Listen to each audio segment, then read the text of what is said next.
Hello everyone, welcome to my YouTube channel. सबसे पहले तो जिन लोगों ने सब्सक्राइब नहीं किया है मेरा चैनल तो प्लीज़ सब्सक्राइब कर लेना। और आज की वीडियो बहुत स्पेशल होने वाली है क्योंकि मैं जा रही हूँ बैजनाथ टेम्पल। तो आइए चलते हैं।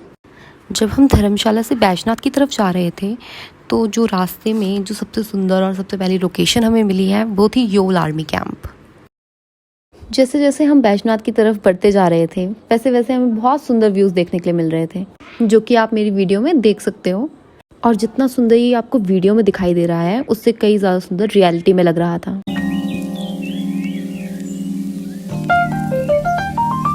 जब हम थोड़ा और आगे पहुंचे तो उधर हमें टी गार्डन दिखा, और जो कि बहुत सुंदर दिख रहा था। और ये टी गार्डन पालमपुर से थोड़ा सा ही पीछे है। अच्छा, तो चलो मैं आपको एक स्टोरी बताती हूँ जो कि इसी ट्रिप से रिलेटेड है।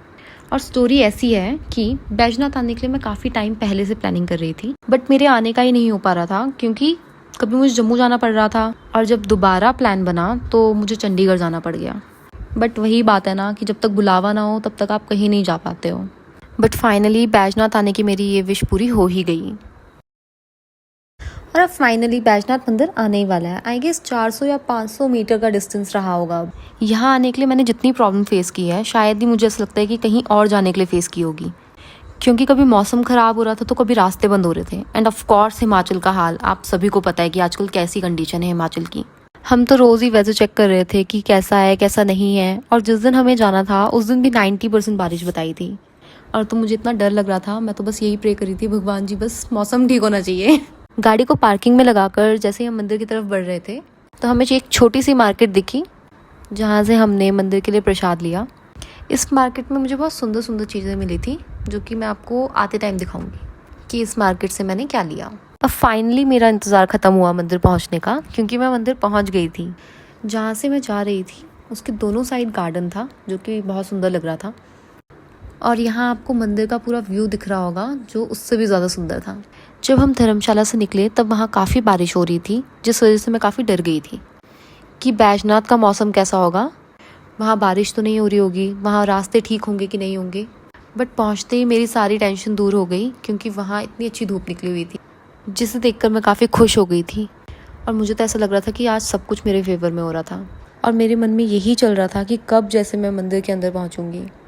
तो चलिए मंदिर के अंदर जाते जाते मैं आपको मंदिर के बारे में एक छोटी सी कहानी सुनाती हूँ। तो कहानी ऐसी है कि जो रावण थे वो भगवान शिव के काफ़ी बड़े भक्त थे। उन्होंने काफ़ी समय तक भगवान शिव को प्रसन्न करने के लिए कैलाश पर्वत पर तपस्या की थी। और जब भगवान शिव रावण की तपस्या से खुश हुए तो रावण ने भगवान शिव से एक वरदान मांगा। जो वरदान रावण ने भगवान शिव जी से मांगा वो ये था कि भगवान शिव जी रावण के साथ लंका चलें। भगवान शिव जी ने रावण की ये बात मान ली और उनके साथ लंका जाने के लिए तैयार भी हो गए। पर उन्होंने रावण से कहा कि अगर तुमने मेरी शिवलिंग को रास्ते में कहीं पर भी रखा तो मैं वहीं पर बस जाऊंगा।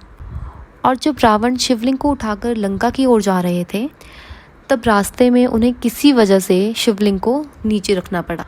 और जहाँ पर रावण ने शिवलिंग को नीचे रखा वो जगह वैद्यनाथ धाम के से प्रसिद्ध हो गई, जिसे हम सब आज बैजनाथ के नाम से जानते हैं।